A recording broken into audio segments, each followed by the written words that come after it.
So Windhoek is the capital of Namibia. It's at the very center of the country, and we just thought we'll catch you up on what's actually happened the last few days. In our last vlog, you would have seen us in Oshakati, where we visited the Himba tribe in Upua. We did a small road trip there. Then after that, we took a night bus from Oshakati and came all the way to Windhoek. It was an 800-kilometer long journey, and we have been here for almost 3 days now. So we reached this place called Katutura, a very, very local neighborhood in Windhoek. We got there early in the morning, and then eventually we got to our place of stay. We found out Windhoek is, Namibia in general is super expensive. In our first few days here, we're already getting an impression that's going to make this trip quite challenging through here. Just to give you an example, a basic dorm bed for one person costs like 300 Namibian dollars, which is like I think 200 almost into 5. Yeah, it's 1,500 Indian rupees for one person. Shared one bed, person. shared bathroom, all of that. So it's not very easy here with our current budget, but of course it was super nice to find some really kind folks who invited us to stay with them in Windhoek. So maybe we'll introduce you to them later in this video. But once we got settled in, our main plan of action was to first figure out two things. One was our visa for the place after Namibia, because our visas end here at the end of November. So our last day is only about 20 days away, and we need to know where we'll be going next. And the second thing we did was to figure out the route map for Namibia. Considering how late we got the visa to come here, we had done no planning, no research for Namibia. Everybody said road trip is the best way to explore Namibia. So we spent a few days to see what the price would be to rent a car and go around. While it's not too expensive, it was still a problem because all of the cheap cars have been sold out. We've not been able to get one. So we decided to just, do the whole public transport thing again in this country and maybe hitchhike if possible. We haven't heard very positive things about hitchhiking here yet, but we'll give it a try, and if it gets really bad, then we try to find some car that works in our budget. So this is what we did the last couple of days, and today we've come out to explore Windhoek. Let's go. It's right now around 2 o'clock. We came here to this museum, which is the National Independence and History Museum. So it was actually very nice. There was no fee for it, and it's Yeah. like 4 floors, and it's filled with a lot of I think information. it's one of the nicest museums interiors that we have seen. Like, everything is set up so well. But the gist of what we understood is that the Portuguese are actually the first to discover Namibia from a European perspective. But for thousands of years before that, a lot of African native tribes actually moved around here and lived here. The biggest of which are the Hereros, the Nama tribe, and also the Bantus who came from the Kenya, Tanzania region. That's basically the history before the colonization happened. And it was sometime in the 1800s that Germany colonized this part of the world. They called it Southwest Africa. And around World War I, they were defeated by the South African British Empire, who came here and annexed this part as Southwest Africa, a region within the South African Empire. But interestingly, around the same time India got independence in 1947, most of the British colonies were getting independence. But even though the UN said, Namibia deserves independence, the South African Empire did not let go of this country. So from 1946 all the way till 1990, they went through the same apartheid regime that was there in South Africa. So things are really, really bad. A lot of people died. There were multiple genocides. And it was in 1990 that they finally got independence in March. And that's how for the last 34 years, Namibia has been an independent country here. And all of that is what we learned up there on the very top. So And on top of this building, right above the museum, there is a restaurant from which there is a nice view which you'll get of the entire city. And right now it's super hot, but we're still standing on the steps of a very open area. And you see, that's the iconic Church of Windhoek. You will see it everywhere. If you just search for Windhoek, that's the first picture which pops up.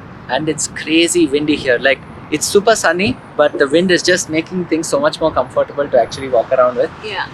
And so now our plan is to just explore the city, right? Let's go to the church. Let's see if we can go in.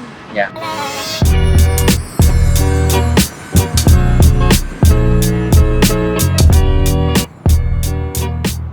If you see this church from far, it actually looks like it's made with gingerbread.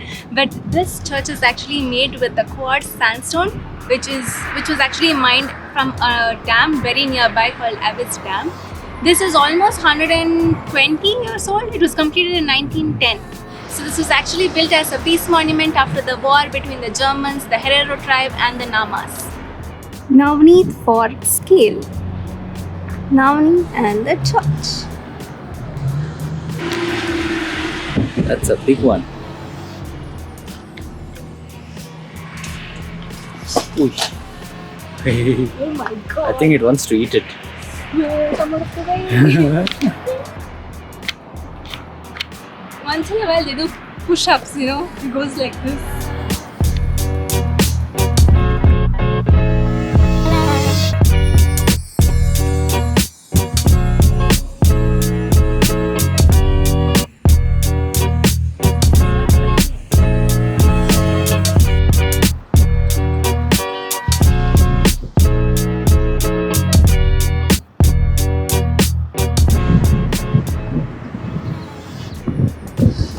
Shish was just standing under this palm tree. It's so cool to see desert vegetation here. Yeah, in the city. This is like an oasis. Did you see the Windhoek is surrounded with mountains on all the sides? Windhoek is very hilly, though the roads are going up and down, but you see so many buildings all covered in glass, very fancy. So there's definitely a lot of like modern architecture. A lot of it like is so well planned. Like the city's roads are all really nice. Everything's super clean. The footpath is so wide. There are gardens from all the places here. Yeah, there's so many trees and plants everywhere. And I guess because it's almost the end of spring, start of summer, there's a lot of flowers everywhere. So it looks really beautiful. Unlike the other cities that we've explored so far in Africa, this one feels a lot more developed, a lot more aesthetically very pleasing. So, I mean, it's very impressive. Look at these colorful towers. So flowers everywhere. So nice. And now we're at the very core city center, and among all these big buildings there's also some shops and cafes, and there's also a park. Yeah, this is one big road which is the main road here in Windhoek. It's called the Independence Avenue, and most of the things a tourist typically sees are on this road. Yeah. So from what we've heard from others, there's not a lot of sightseeing to do in Windhoek. People just use this as a point of entry and exit to the country, and then they pretty much use like their first and last days to bookend their road trips in this desert land. So for us, we're just still curious to see what there is in the city. So we thought we'd walk around all day, and now we're out here.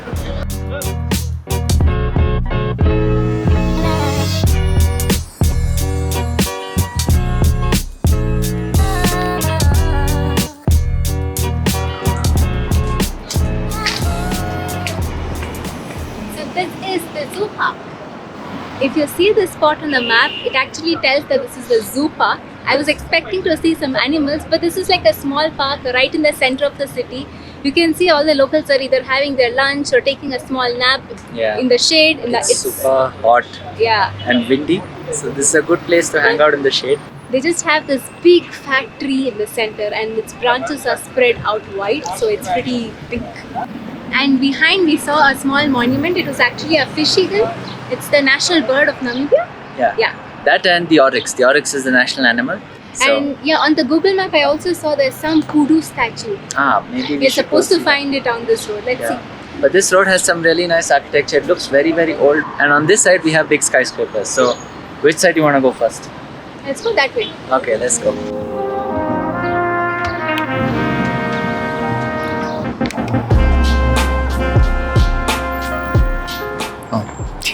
Got in between.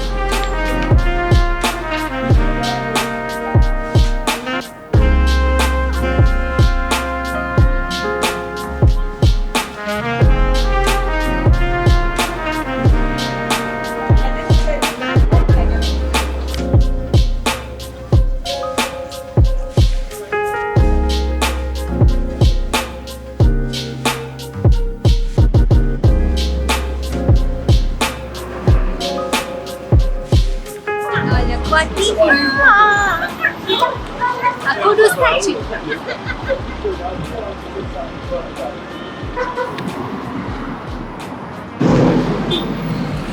If it blinks like that, it means you should finish crossing. It doesn't mean do not cross. It means cross faster. They don't have a menu. Looks like fried chicken only. So busy. It's all decorated for Christmas already. I think this is the second time, because the last time was in Indonesia, Bali, that we are in, leading up to Christmas time, we are in summer weather. So it's really, really weird, because, always in the northern hemisphere, you think it's cool in December, right? So this.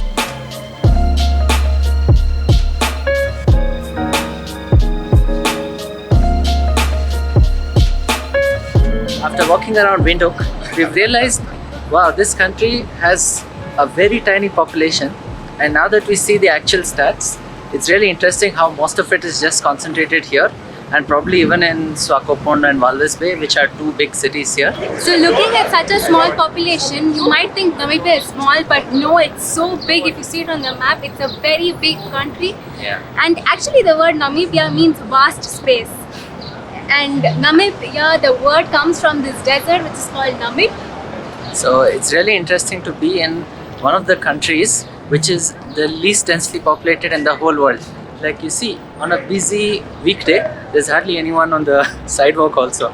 And the population which this country has at the moment is still less than half of what our home city of Bangalore alone has. So it's really interesting for us to look at this. And the coolest part, we see old German cars everywhere. Like look at that. Look at that beetle. Wow. And that's not even the only one. We've seen so many just driving around this junction. You want that, don't you? It's so cute. But one of the more challenging things of having such a low population is that everything is a lot more expensive, because you only have 3 million people or so to sell things to. The other challenge with traveling such a big country with such few people is that we didn't really know how to cram so much of vast space into a 2-week road trip.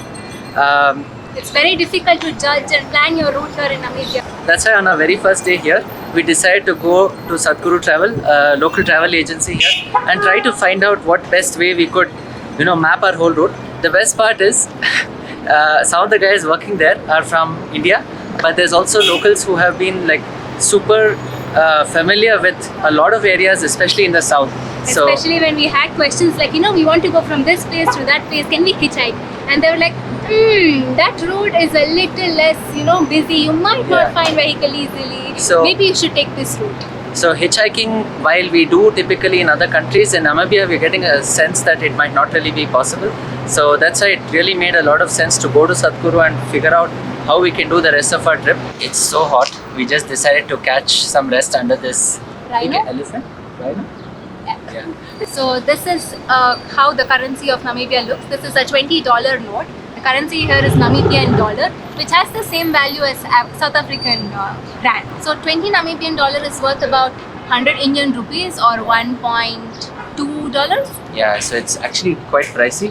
One US dollar gets you about 17 Namibian dollars. So while the currency is quite strong, usually what happens even in such countries is that the purchasing power is not too bad. But here in Namibia, things are quite expensive. Like a 1.5 liter water bottle costs about $15. So that's more than any of the other that's African almost countries. $1 US. So Yeah. it's a bit crazy. We Kudu on one side. And the man in the front of it is actually the very first president. His name is Sam, and apparently he was in rule since 1990 to I think 3 or 4 terms. So we learnt about that at the museum earlier this morning when we had gone there. We also have a little art market visit that we plan to do. We just saw it right here outside the Hilton Hotel. So It's time to buy a souvenir. it's our very first day and we're looking at buying souvenirs. Yeah, we might not find it other places. Who knows? Another thing which we learnt about Namibia is how big the diamond industry is here. We didn't really know that amongst all this deserts space, it was actually diamonds underneath that was driving a large part of the economy. And now my husband knows about it. We're still not buying Shishkani. She already has a wedding ring.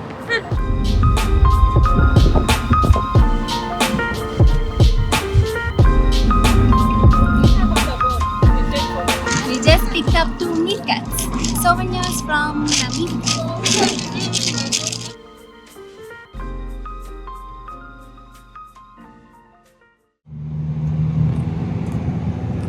So now we're on a little road trip just outside the city to We're going to watch a sunset. So this is our new friend from Satguru Travel. So he's just taking us across to the sunset point. It's a 20-minute ride. So we've now come out to Avis Dam. It's just a short drive out of the city. It just took like 10 or 15 minutes, that's it. Yeah, and it looks really beautiful. Are those flamingos or ducks?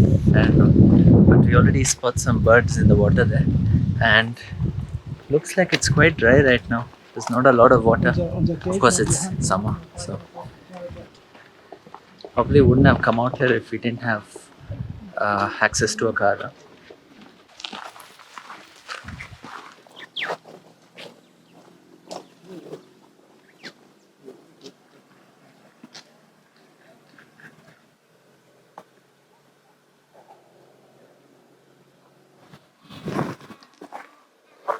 We just found a whole flock of flamingos. There's some geese there too. And there's also one very lonely bird there. I don't know which one that is.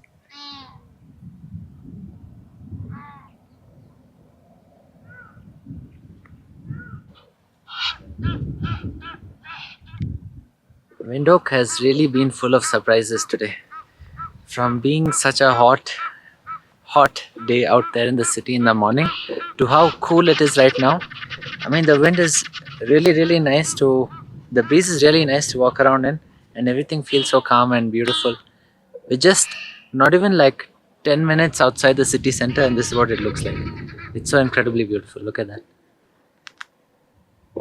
See, Shish is right there. All the locals have just come here to do their evening walk, and not just them. They have brought their pet dogs also with them. One of them just ran up to us like so fast. I thought it was almost going to bite us. And then it ran back at the same speed. There you go, everybody. Shish's dog fears are back.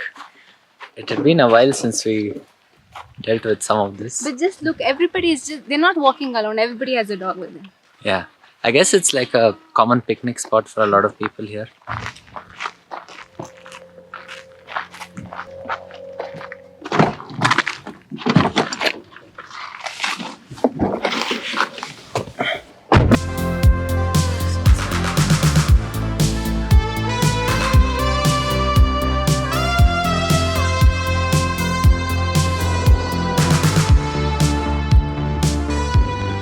Oh, look what we found.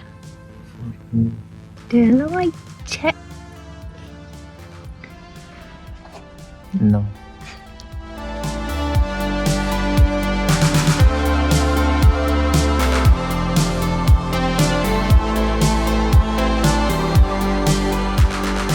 Now we have come to the most popular Indian restaurant here in Windhoek. It's called the Desi Dhaba.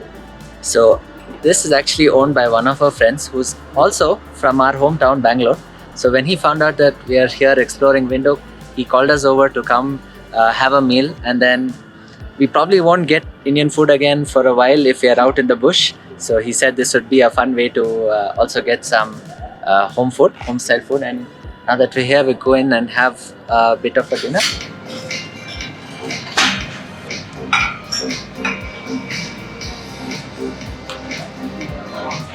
Just look at this. It's so many items. We've got onion rings, which is Navneet's favorite. We've got masala dosa, which is both of our favorite. We've got vada. Nice.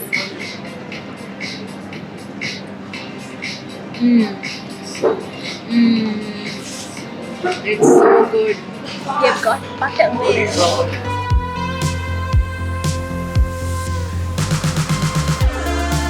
Bye, Tarun. Bye.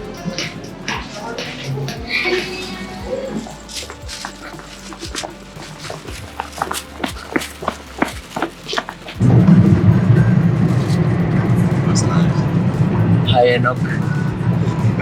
We have a party in our car tonight. Yeah.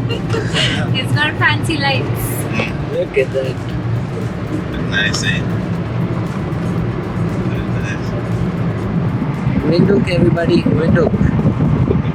So now we are back. We are just going down to the house of our host. And today was a very crazy day. Actually, many things happened That went wrong, beyond the basically. camera. We didn't really talk about it, but we had so many other stupid things that happened. The camera itself had issues and just stopped working. Yeah. So I don't think we'll ever forget this day. But sorry if we have not vlogged Yeah. Windhoek properly because I feel we have not done a good job at it. yeah, sorry guys, but hopefully we can fix this in the next ones. Thanks for coming with us today. And tomorrow we're going to another place. So we'll see you in the next vlog. Bye.